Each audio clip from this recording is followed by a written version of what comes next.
الکریم اما بعد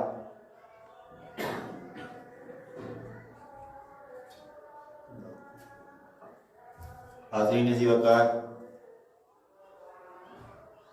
اللہ رب العزت کا بے پناہ لطف اور کرم ہے کہ جس کی توفیق سے، جس کی خاص رحمت کرم نوازی سے ہم آج جمعۃ المبارک کی ان مبارک ساعات میں اللہ کے حضور اس کے گھر میں موجود ہیں۔ اپنی گفتگو کی ابتدا اس دعا کے ساتھ کریں گے کہ اللہ تعالیٰ آج ہمارا یہاں پر جمع ہونا، یہاں پر حاضر ہو کے اپنے حبیب کا، اپنے پیاروں کا ذکر سننا کرنا، اللہ تعالیٰ اس کو اپنی بارگاہ میں شرف قبولیت سے نوازے۔ اس دعا کے ساتھ گفتگو کی ابتدا کریں گے کہ اللہ تعالیٰ ہمیں اخلاص کی دولت نصیب فرمائے۔ اللہ تعالیٰ ہمارے اندر یہ جذبہ پیدا کرے کہ ہم دین کو سیکھیں، جو دین ہم سیکھ لیں اس کے بمقتضا عمل اپنی زندگیوں میں عمل لے کر آئیں۔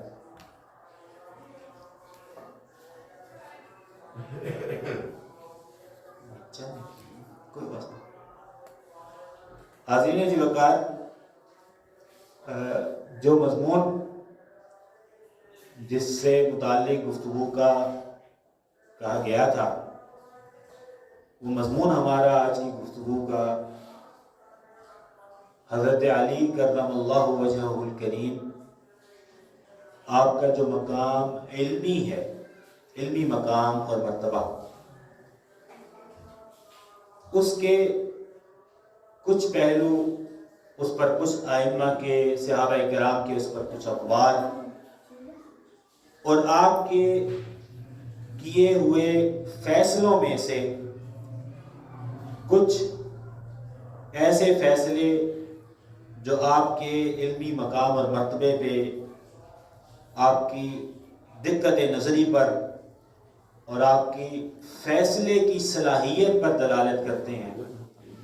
آج کی نشست میں انشاءاللہ تعالی ہم ان مسائل کو باذن تعالی ذکر کریں گے۔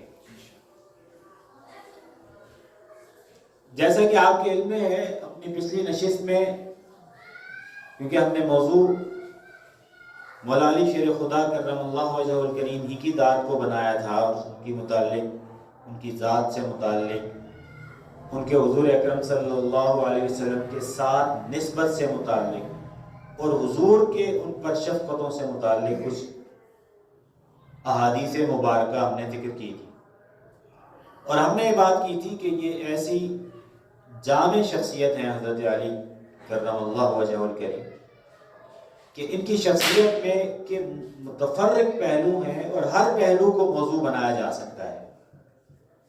تاہم ان کی شخصیت کے متفرق پہلوؤں میں سے آج ہم جس کو اپنا موضوع کلام بنا رہے ہیں، جس کو سمجھنے کے لیے بیٹھے ہیں، موجود ہیں، وہ آپ کا علمی مقام اور مرتبہ ہے۔ یہ بات آپ حضرات نے، کچھ باتیں تو آپ لوگوں کے علم میں ہوں گی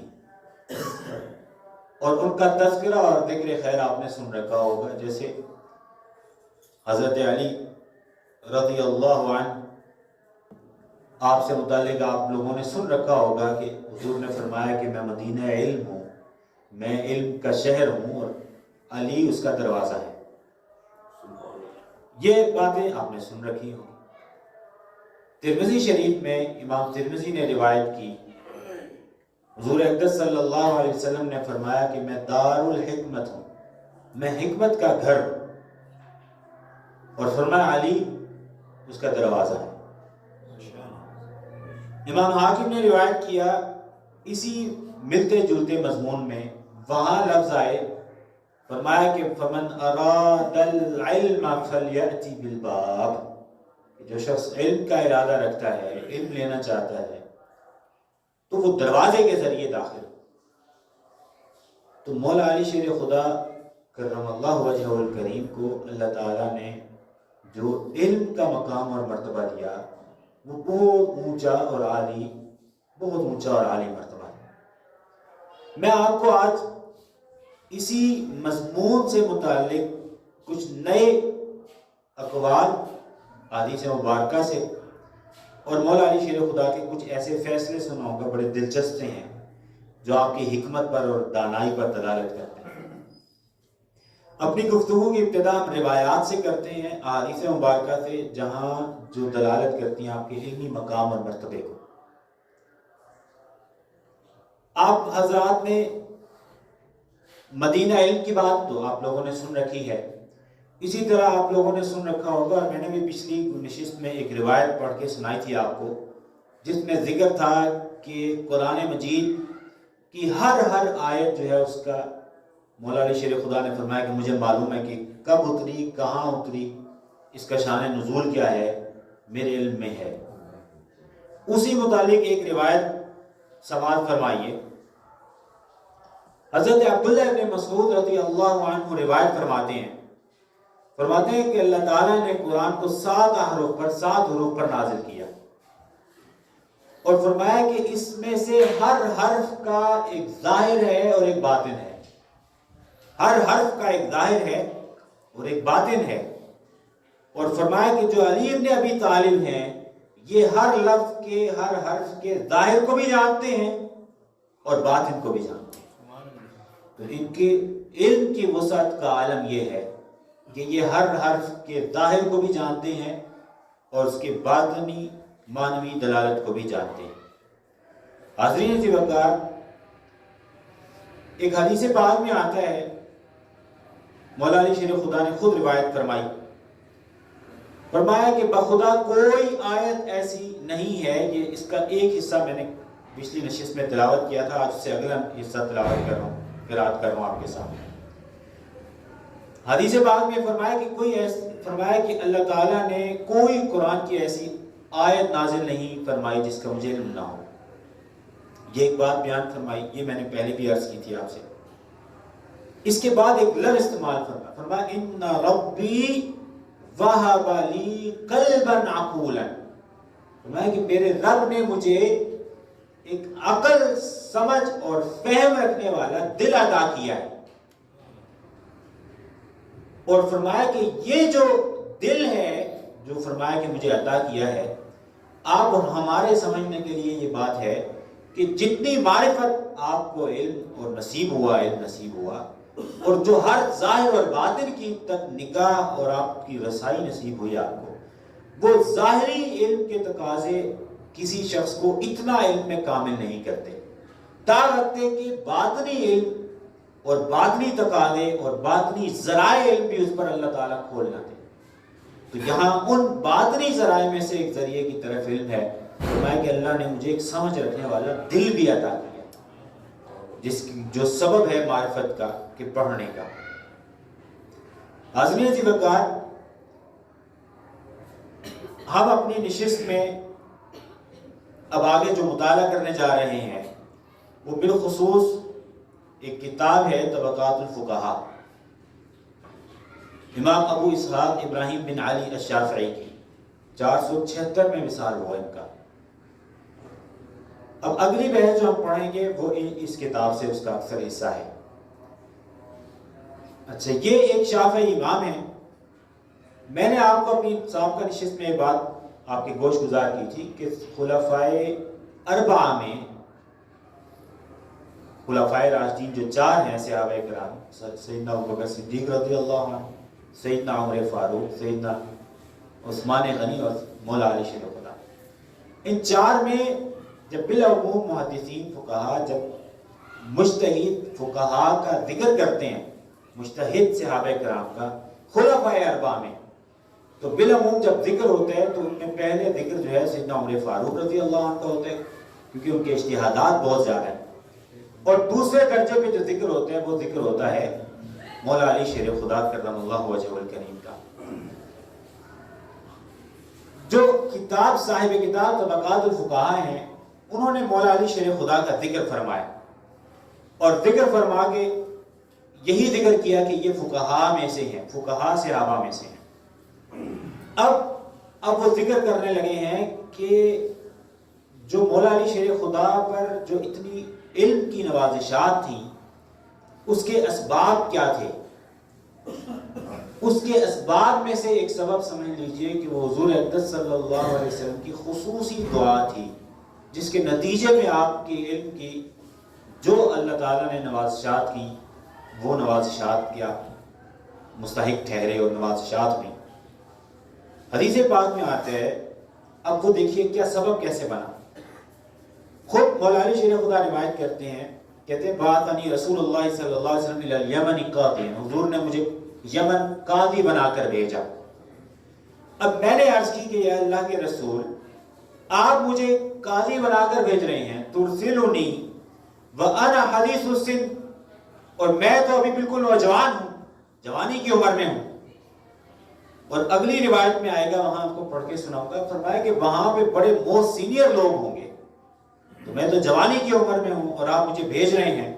ولا علم لی بالقضاء, اور قضاء کے بارے میں فیصلہ کیسے کرنا ہے مجھے ابھی اس کے اتنی معرفت نہیں ہے, اور آپ مجھے وہاں بھیج رہے ہیں تو میں فیصلے کیسے کروں گا. آپ کو تشویش لاحق ہوئی. اس پہ حضور نے فرمایا, کیا فرمایا؟ فرمایا حضور نے ان اللہ سیہدی قلبک, یعنی اللہ تعالیٰ آپ کے دل کو ہدایت دیں گے. اور جیسے میں نے پچھلی روایت میں عرض کی میں نے آپ سے کہ وہاں پہ لفظ آئے تھے کہ مولا علی شیر خدا نے فرمایا تھا کہ اللہ تعالیٰ نے مجھے ایک بڑا فہم رکھنے والا دل عطا کیا. یہاں فرمایا کہ اللہ کے رسول نے فرمایا کہ اللہ تعالیٰ آپ کے دل کو ہدایت دیں گے, اور فرمایا وَيُثَبِّتُ لِسَانَكَ, اور آپ کی زبان کو بھی ثابت قدمی دیں گے, تو لفظش نہیں ہوگی. اب یہ حضور کی دعا ساتھ تھی اور ایک طرح سے تائید ساتھ ہوئی. تو اب فرماتے ہیں فَإِذَا جَلَسَ بَيْنَ, حضور نے بلکہ تربیت کی مزید فیصلہ کیسے کرنا ہے, اس میں ہمارے لیے بھی ایک رہنمائی ہے اور ہدایت ہے. حضور سکھلا رہے ہیں مولا علی شیر خدا کو کہ فیصلے کیسے کرنے ہیں. فرمایا اذا جلس بین یدیک الخصمان, دو لوگ جن کا آپس میں جھگڑا ہے جب آپ کے سامنے بیٹھ جائیں تو فلا تقضین حتی تسمع من الاخر, جب تک آپ دوسرے سے نہ پوچھ لیں ایک کا بات سن کر فیصلہ نہ کریں. حضور اکرم صلی اللہ علیہ وسلم اصول قضاء سمجھا رہے ہیں مولا علی شیر خدا کہ بھی آپ نے جب فیصلہ کرنا ہے تو کبھی ایک رائے سن کر فیصلہ نہیں کرنا, بلکہ کیا کرنا ہے, ایک کو جب سن لیں تو فرمایا کہ آپ فیصلہ نہ کیجئے گا تا وقت کہ دوسرے کو نہ سن لیں, ہو جائے گا. جب حضور نے دعا بھی فرما دی اور فیصلے کے لیے تربیت بھی فرما دی کہ کس طریقے سے کرنا ہے, تو مولا علی شیر خدا فرماتے ہیں فما زلت قاضیا, فرمایا کہ اس کے بعد میں فیصلے کرتا رہا. اور بعض روایات میں لفظ آتے ہیں کہ ما شککت فی قضاء بعد, جب حضور کی دعا اور یہ طریقہ کار جب سیکھ لیا تو کہتے ہیں میں اس کے بعد سے فیصلہ کرنے میں کبھی شک اور تردد میں مبتلا نہیں ہوا. ایسا اللہ تعالیٰ نے پھر رسوخ دیا. اور ایک روایت میں آتا ہے حضرت علی خود فرماتے ہیں مولا علی شیر خدا فرماتے ہیں بعثنی رسول اللہ صلی اللہ علیہ وسلم الی الیمن, سرکار نے یمن بھیجا مجھے, تو میں نے کہا یا رسول اللہ اتبعثنی وانا شاب, وہی روایت کے الفاظ تھوڑے سے بدل کے ساتھ کہ میں جوان ہوں اور آپ مجھے بھیج رہے ہیں, اور وہ کہول ہیں, وہاں سارے گھاٹ لوگ ہیں, بزرگ عمر کے لوگ بیٹھے ہوئے ہیں, تجربہ کار لوگ بیٹھے ہوئے ہیں. ولا علم لی بالقضاء, تو مجھے تو فیصلے کرنے کا مجھے تو ابھی اس کا علم ہی نہیں ہے. تو حضور نے فرمایا انطلق اے علی آپ چلے جائیے, فإن اللہ سیہدی قلبک ویثبت لسانک, اللہ تعالیٰ آپ کے دل کو بھی ہدایت دے گا, زبان کو بھی ثابت قدمی دے گا. اور مولا علی شیر خدا نے فرمایا فواللہ ما تعنیت فی شیء فی بعد, فرماتے ہیں بخدا اس کے بعد مجھے کسی فیصلے میں بھی کبھی کوئی مسئلہ نہیں ہوا. جو یہ جو علم کا مقام آپ کو ملا یہ حضور اقدس صلی اللہ علیہ وسلم کی توجہات اور خاص حضور کی دعا کی بدولت آپ کو ملا. اور ایک روایت میں آتا ہے کہ حضور نے دعا فرمائی, فرمایا اللہم اہدی قلبہ, اللہ تعالیٰ علی کے دل کو ہدایت دے اور ہدایت پر رکھ اور اس کی دل کی رہنمائی کر. فرماتے ہیں فما شککت فی قضاء بین اثنین، فرماتے ہیں اس کے بعد میں دو بندوں میں فیصلہ کرنا میرے لیے کبھی کوئی مسئلہ نہیں۔ حاضرین عزیز وقار، مولا علی شیر خدا کا یہ فیصلے کی جو صلاحیت تھی، یہ صحابہ کرام رضوان اللہ علیہم اجمعین میں بہت متعارف اور معروف ہو چکی تھی۔ اتنی متعارف اور معروف تھی کہ روایت میں آتا ہے، حضرت سعید بن مسیب روایت کرتے ہیں، مسیب بھی پڑھتے ہیں اور مسیب بھی پڑھتے ہیں یا فتح کے ساتھ۔ سعید بن المسیب روایت کرتے ہیں، تابعی ہیں اور کبار تابعین میں سے، غالباً 61 میں مثال ہوا ان کا۔ سعید بن مسیب فرماتے ہیں کان عمر یتعوذ باللہ من معضلۃ لیس لها ابو حسن، فرماتے ہیں کہ سیدنا عمر فاروق جب آپ نے فیصلہ فرمانا ہوتا تو ایسے مسئلے میں جب کوئی دشوار مسئلہ آتا اور آپ حضرت مولا علی شیر خدا نہ ہوتے ادھر، تو فرماتے ہیں اللہ سے پناہ مانگا کرتے تھے ایسے مسئلے پہ کہ کوئی فیصلہ کرنا پڑے، کوئی دقیق مسئلہ آ جائے، دشوار مسئلہ آ جائے اور علی مشاورتی ٹیم جو تھی اس میں علی نہ ہو، تو آپ اس سے پناہ مانگا کرتے تھے۔ اور آپ کی یہ قضاء کی صلاحیت ایسی تھی کہ ایک روایت میں آتا ہے، حضرت قیس بن ابی حازم روایت کرتے ہیں، کہتے ہیں کہ جاء رجل الی معاویہ، کوئی شخص حضرت امیر معاویہ رضی اللہ عنہ کے پاس گیا، فسألہ عن مسئلۃ، اور کوئی سوال کیا اس نے، تو جب سوال کیا تو حضرت امیر معاویہ فرما رہے ہیں، فرمایا سل عنہا علیًا، فرمایا کہ بھئی اس بابت علی سے سوال کرو۔ قال، اور پھر فرمایا وَلَقَدْ شَهِدْتُ عُمَرَ أَشْكَلَ عَلَيْهِ شَيْءٌ، میں نے حضرت عمر فاروق کو دیکھا ہے کہ ان پر ایک کوئی مسئلہ دشوار ہوا تو آپ نے فرمایا ہا ہونا علی، جس نے سوال پوچھا تھا کہا علی یہاں ہے، ان سے سوال کریں، وہ آپ کو جواب دیں گے۔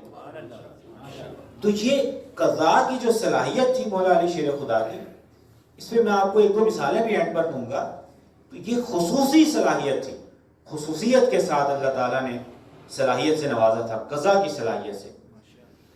حاضرین سی وقار، حضرت عبداللہ ابن عباس رضی اللہ عنہ فرماتے ہیں، اب کچھ روایات سماعت فرمائیے، اسی بیس کو ذہن میں رکھیں، بنیاد کو ذہن میں رکھیں۔ میں نے آپ کو بتلایا کہ یہ صلاحیت خاص حضور کی دعا کے نتیجے میں ملی تھی، اور پھر میں نے آپ کو بتلایا کہ ایسی صلاحیت تھی کہ صحابہ کرام کوئی قضیہ ایسا آتا، دشوار آتا اور مولا علی شیر خدا نہ ہوتے تو اس ایسے سے پناہ مانگتے تھے کہ ایسے معاملے میں مشاورتی ٹیم میں کوشش ہوتی تھی کہ مولا علی شیر خدا ہوں تو پھر قضیہ آئے، اور کبھی آتا تو انہی کی طرف ریفر کر دیتے تھے۔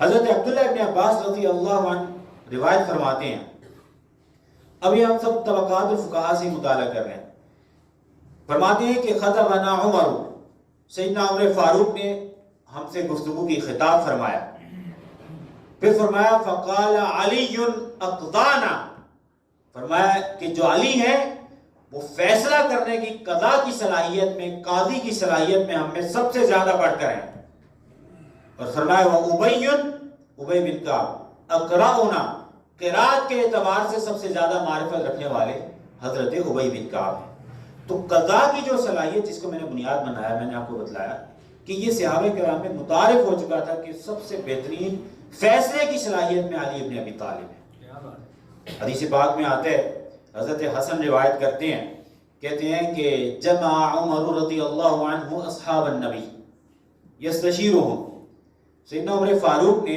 صحابہ کرام کو کچھ جمع کیا ان سے مشاورت کرنے کی غرض سے، وفیہم علی، اور ان میں مولا علی شیر خدا بھی تھے، مشاورتی ٹیم میں مولا علی شیر خدا بھی تھے۔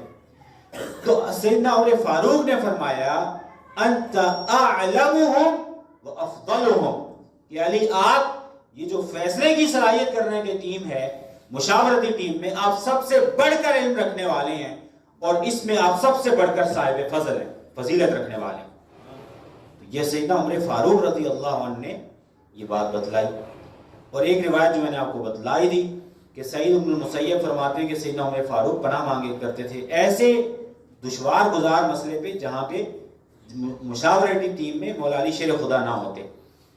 روایت میں آتے ان اعلم اہل المدینہ بالفرائض، علم الفرائض جو ہے، وراثت کی جو علم ہے، ان میں مدینہ میں سب سے بڑھ کر علم رکھنے والی شخصیت جو تھی وہ مولا علی شیر خدا کرم اللہ وجہہ الکریم تھے۔ حاضرین جی وقار، سیدہ عائشہ صدیقہ رضی اللہ عنہا روایت کرتی ہیں، آپ فرماتی ہیں آپ نے پوچھا صحابہ کرام سے من افتاکم بصوم عاشورہ، عاشورہ کا روزہ رکھنے کا فتویٰ بھائی تم لوگوں کو کس نے دیا ہے؟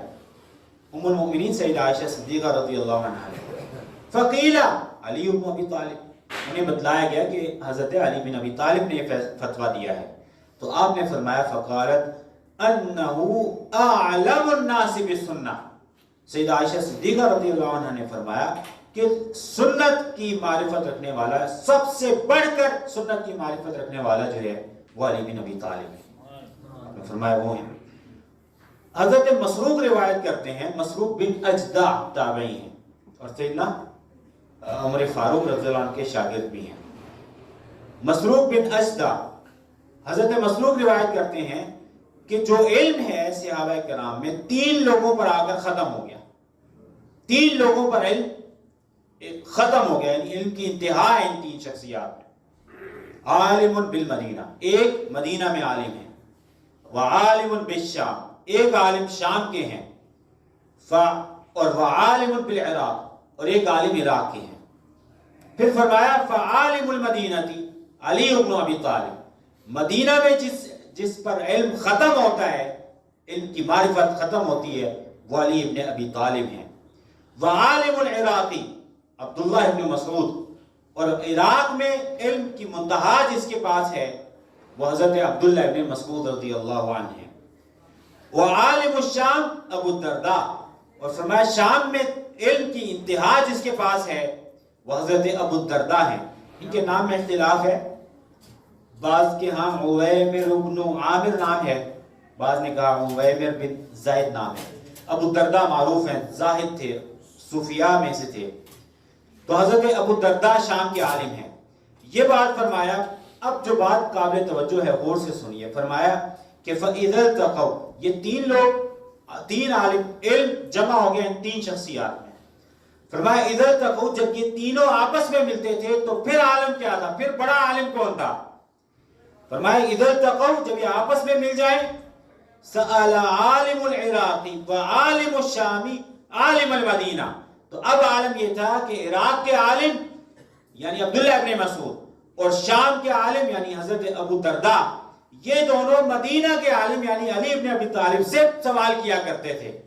وَلَمْ يَسْأَلْهُمَا، اور مولا علی شیر خدا کے علم کی شان یہ تھی کہ انہیں ان سے سوال کرنے کا احتیاج نہیں تھا، حاجت نہیں تھی۔ یہ دونوں یعنی حضرت عبداللہ ابن مسعود رضی اللہ عنہ کبار صحابہ میں سے ہیں، 32-33 ہجری میں وصال ہوا ان کا، اور حضرت ابو الدرداء، یہ دونوں پھر مولا علی شیر خدا سے سوال کرتے جب کبھی آپس میں اکٹھے ہو جاتے تھے۔ حاضرین عزیز وقار، ایک روایت میں آتا ہے، حضرت عطا روایت کرتے ہیں، عطا بن ابی رباح تابعی کہتے ہیں کسی نے ان سے پوچھا کہ اصحاب نبی میں کیا مولا علی شیر خدا سے بڑھ کر بھی کوئی جاننے والا تھا؟ تو انہوں نے فرمایا کہ نہیں، لا، قال لا، پھر فرمایا واللہ ما اعلمہ، فرمایا بخدا میرے علم میں نہیں ہے کہ علی ابن ابی طالب سے بڑھ کر بھی کوئی معرفت رکھنے والا ہے۔ اور ایک آخری روایت اس بابت سماعت کیجئے، یہی روایت ہے، یہ ابن ابی شیبہ نے اس کو روایت کیا ہے اپنی مسند میں۔ حاضرین عزیز وقار، یہ میں نے آپ کو کچھ باتیں بتلائیں۔ ایک پہلے بات بتلائی کہ یہ جو مولا علی شیر خدا کی جو قضاء کی جو صلاحیت تھی، یہ صلاحیت حضور کی خصوصی توجہ اور دعا کے نتیجے میں تھی۔ دوسرا، میں نے آپ کو کچھ اقوال بتلائے جو آپ صحابہ کرام کے ہاں آپ بطور فیصلہ ساز کے آپ معروف اور متعارف ہو چکے تھے اس پر۔ اب میں آپ کو 1-2 کچھ ان کے فیصلے بھی بتلانا چاہ رہا ہوں کہ آپ نے جو فیصلے دیے اور وہ آپ کی کمال حکمت پر دلالت کرتے ہیں۔ اب میں اس میں اختصار کرتا ہوں کیونکہ ہمارے پاس ٹائم بھی شارٹ ہے۔ ہوا یہ کہ ایک دفعہ یمن کے ایک آدمی نے اپنے لڑکے کو سفر پر بھیجا اور 7 غلام روانہ کر دیا۔ اب وہ غلام تھا، ساتھ میں لڑکا تھا، نوجوان تھا۔ اب ان میں آپس میں کوئی کھٹپٹ ہوئی تو کیا کیا اس نے کہ جو غلام تھا اس نے یہ نوجوان لڑکا تھا، اس پہ غالب آ گیا اور جب کوفہ پہنچا تو غلام نے دعویٰ کر دیا کہ یہ میرا غلام ہے. اب وہاں تو نہ کوئی اس کو جانتا تھا نہ اس کو جانتا تھا, اس نے دعویٰ کر دیا یہ میرا غلام ہے. اب مسئلہ جو ہے نا پریشان ہو گیا. وہ لڑکا کہے کہ جی میں آقا ہوں, یہ میرا غلام ہے, اور وہ کہ نہیں جی میں وہ آقا ہوں اور یہ صاحب غلام ہے. اب جناب مقدمہ مولا علی شیر خدا کرم اللہ وجہ الکریم کی بارگاہ میں چلا گیا. آپ نے خادم سے کہا کہ کمرے میں نا دیوار میں 2 سوراخ کرو, اور 2 سوراخ کر کے کہا کہ ان سوراخوں میں ان کے سر باہر نکال دو اس میں سے. اب وہ ایسے ہی ہوا, سر باہر نکل آئے. اب مولا علی شیر خدا نے فرمایا رسول اللہ کی تلوار لے آؤ. فرمایا خادم تلوار لے آیا. فرمایا کہ جو غلام ہے نا اس کا سر کاٹ دو. اب جب فرمایا غلام کا سر کاٹ دو تو وہ جو 2 لوگ تھے, ایک لڑکا اور دوسرا غلام تھا, وہ لاشعوری طور پہ نا ایک دم اس نے سر نیچے کر دیا. اب وہ جو لاشعوری طور پہ اس نے غلام نے سر نیچے کیا نا, فرمایا یہ غلام ہے اور یہ جو لڑکا ہے نا یہ اصل میں مالک ہے. تو وہ قضیہ آپ نے حل فرما دیا. اچھا ایسے ہی ایک صاحب ایک مرتبہ مولا علی شیر خدا کے پاس ایک کیس آیا 3 آدمیوں کا. کہنے لگے کہ ہمارے پاس 17 اونٹ ہیں. کتنے اونٹ ہیں؟ 17 اونٹ ہیں. ایک کا حصہ کل اونٹوں کا آدھا ہے, 17 کا آدھا ایک بندے نے لینا ہے. دوسرے کا 1/3 ہے, 17 کا 1/3 اس نے لینا ہے. اور تیسرے کا سب اونٹوں کا 9واں حصہ ہے.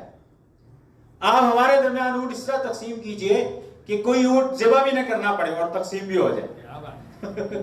اب یہ قضیہ آ گیا جناب. اب میں آپ کو بطور دلیل کے بتلا رہا ہوں کہ اللہ تعالیٰ نے کتنا باریک بین بنایا تھا آپ کو, اور فیصلے کی صلاحیت کیسی زبردست تھی. آپ نے فرمایا, آپ نے کیا کیا, بیت المال سے 1 اونٹ منگوایا اور 18 اونٹ پورے کر دیے. 18 اونٹ ہو گئے. اب 18 اونٹ میں جو ہے نا جس کا حصہ تمام اونٹوں میں سے آدھا تھا, یعنی اس کو 18 میں سے پھر 9 اونٹ اسے دے دیے, 9 تمہارے. دوسرا جو تھا اس کو 18 کا 1/3 9 اونٹ ایک کو دے دیے آدھا حصہ کر کے, ایک کو 6 اونٹ دے دیے, 1/3 حصہ ہو گیا 18 میں سے. اچھا اب جو تیسرا شخص تھا جس کو کل میں سے 9واں حصہ ملنا تھا, آپ نے اس کو 18 میں سے 2 اونٹ دے دیے. تو 9 جمع 6 جمع 2 یہ تقسیم فرما دیے, ذبح بھی نہیں کرنا پڑا. اور ایک جو اونٹ بچا واپس دوبارہ بچ نہیں تھا, وہ آپ نے واپس بیت المال میں رکھ دیا. تو آپ نے اس طرح سے اس قضیے کو حل فرما لیا مولا علی شیر خدا کرم اللہ وجہ الکریم نے. اسی طرح ایک شخص تھا, اب ہمارے پاس وقت شارٹ ہے, ایک واقعہ آخری سنیے. روایات میں آتے ہیں کہ ایک شخص تھا, 2 لوگ تھے کھانے کے لیے بیٹھے ہوئے تھے. اب ایک کے پاس 5 روٹیاں تھیں اور دوسرے کے پاس 3 روٹیاں تھیں. کل کتنی ہوگی؟ 8 روٹیاں ہوگی. اب جب یہ 8 روٹیاں ہو گئیں تو اب ہوا کیا, ایک شخص وہاں سے گزرا اور جو گزرا اس نے کہا کہ مجھے بھی ساتھ بٹھا کے کھلاؤ. اب وہ 3 لوگ بیٹھے اور تینوں نے بیٹھ کے وہ جو 8 روٹیاں تھیں وہ کھا لی. اب تینوں نے 8 روٹیاں کھا لی. اب جب وہ تیسرا شخص جو باہر بیٹھ گیا تھا وہ جب جانے لگا تو اس نے 8 درہم دے دیے. اب بات سمجھ رہے ہیں نا, 8 درہم اس نے دیے اور اس نے کہا جی یہ تم لوگ تقسیم کر لو آدھے آدھے. اب پرابلم ہوگی. جس کے پاس 5 روٹیاں تھیں وہ کہنے لگا کہ جناب دیکھیے 5 درہم میں لیتا ہوں. آپ کی 3 تھی, آپ کی 3 ہے, آپ 3 درہم لے لیں. اور جس کے پاس 3 تھی وہ کہنے لگا نہیں آدھی آدھی تقسیم کریں گے ہم. اب یہ جھگڑا ہو گیا. اب آپ بات سمجھ رہے ہیں نا, اب جھگڑا ہو گیا. اب معاملہ کیا ہوا جی, مولا علی شیر خدا کے پاس آ. اب مولا علی شیر خدا نے پہلے تو اس بندے سے کہا کہ بھئی یہ ٹھیک کہہ رہا ہے, تمہاری 3 روٹیاں تو تم 3 درہم رکھو, 5 اس کی ہیں تو 5 رکھ لو, بات ختم ہو جائے گی. وہ نہیں مانا, کہتے نہیں انصاف کریں, میں انصاف قبول کروں گا. مولا علی شیر خدا نے کہا اچھا چلو انصاف کرتے ہیں. انصاف کیا, کہتے ہیں انصاف یہ ہے کہ تم 1 درہم لو گے. اب وہ جناب تعجب میں آگے, اس نے کہا حضور 3 درہم تو میں قبول نہیں کر رہا, آپ 3 کا بھی چھوڑ کے 1 درہم کا فیصلہ کر رہے ہیں میرے حق میں. فرمایا کہ آپ نے فرمایا, پھر اس کا سبب بتایا. فرمایا انصاف یہی ہے کہ تم 1 درہم لو. کیسے؟ اور تمہارا ساتھی 7 درہم لے. تو اس نے جب سوال پوچھا تو آپ نے اس کا جواب دیا، آپ نے فرمایا 8 روٹیوں کے کل جو حصے بنتے ہیں نا 3 لوگوں نے کھائی ہیں اور اس کے 24 حصے بنتے ہیں، یعنی ایک روٹی 3 حصوں میں تقسیم کر لیں آپ، تو ایک روٹی کے اگر 3 حصے کریں تو کتنے حصے ہوئے؟ فرمایا 24 حصے ہیں، اور 3 آدمی 24 حصے بنے، 3 آدمیوں نے کھائے۔ اچھا یہ پتا نہیں کہ کس نے کم کھایا کس نے زیادہ، یہ تو کوئی دعوی نہیں کر سکتا۔ اب فرمایا کہ اس لیے سمجھ لو کہ سب نے برابر کھایا، فرض کیا کہ برابر کھایا نہیں، ایک روٹی کے 3 حصے، 8 روٹیوں کے 24 حصے برابر برابر کھا لیے۔ اب ہر ایک نے 8 حصے کھائے، تم نے اپنی روٹیاں 3 روٹیوں کے 9 حصوں میں سے 8 حصے کھا لیے، اس کے پاس 3 روٹیاں تھیں، 9 حصے تھے، 8 حصے کھا لیے، تمہارا ایک حصہ باقی رہا۔ پھر فرمایا تمہارے ساتھی جو ہیں اس کی 5 روٹیاں تھیں، 15 حصے تھے، اس نے بھی 8 حصے کھا لیے، تو اب 7 حصے اس کے باقی رہے۔ لہذا تمہارا حق انصاف یہ ہے کہ تم اب صرف ایک حصہ لوگے، اور کیونکہ آپ نے فیصلہ فرما دیا تو اس کو ایک ہی حصہ، ایک درہم ملا۔ تو یہ میں نے آپ کو 2-3 شواہد دیے۔ اس طرح مولا علی شیر خدا کئی طرح کے علوم کے بانی ہیں، ان میں علم النحو بھی ہے۔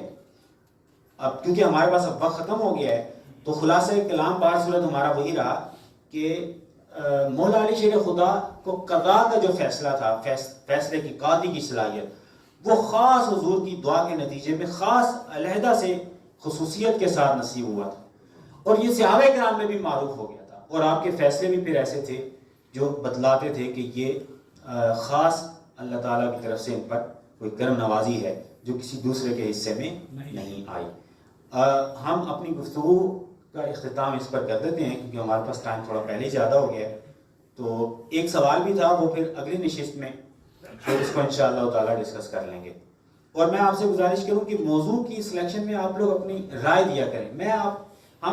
آپ آتے ہیں روایتی طور پر نہ آئیں، علم سیکھنے کی نیت سے آئیں، اور میں بھی یقین مانیے میں 3 دفعہ بیٹھتا ہوں یہ نوٹس ریڈی کرنے کے لیے، اور میری اپنی ورکنگ ایسی ہے کہ میں صبح پہلے یونیورسٹی میں ہوتا ہوں، پھر اس کے بعد میں ایک جگہ پہ ریسرچ سینٹر ہے وہاں پر ہوتا ہوں، اور میں رات کو 8 بجے یعنی لگ بھگ 8:45 بجے 8 بجے آفس سے نکلتا ہوں، 9:15 بجے گھر پہنچتا ہوں۔